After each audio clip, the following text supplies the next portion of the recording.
بسم اللہ الرحمن الرحیم۔ شروع اللہ کے نام سے جو نہایت مہربان اور رحم فرمانے والا ہے۔ السلام علیکم۔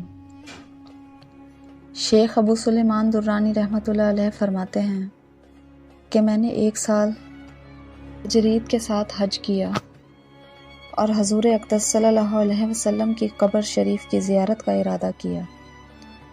میں چل رہا تھا، راستے میں ایک نوجوان عراقی ملا جس کی جوانی زوروں پر تھی۔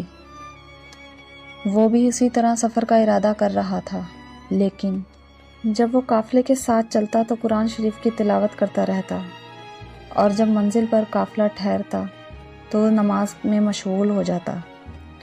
رات بھر نماز پڑھتا، دن بھر روزہ رکھتا۔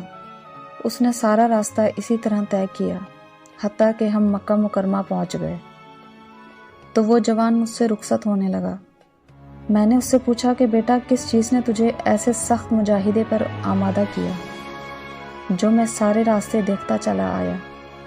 کہنے لگا، ابو سلیمان، میں نے خواب میں جنت کا ایک محل دیکھا کہ وہ سارا اس طرح بنا ہوا ہے کہ اس کی 1 اینٹ سونے کی، پھر 1 اینٹ چاندی کی، اوپر تک اس کے بالا خانہ بھی اسی طرح بنے ہوئے ہیں، اور ان میں ہر 2 برجیوں کے درمیان ایک حور ایسی تھی کہ اس کا حسن و جمال اور اس کی چہرے کی رونق کسی نے نہ دیکھی ہوگی۔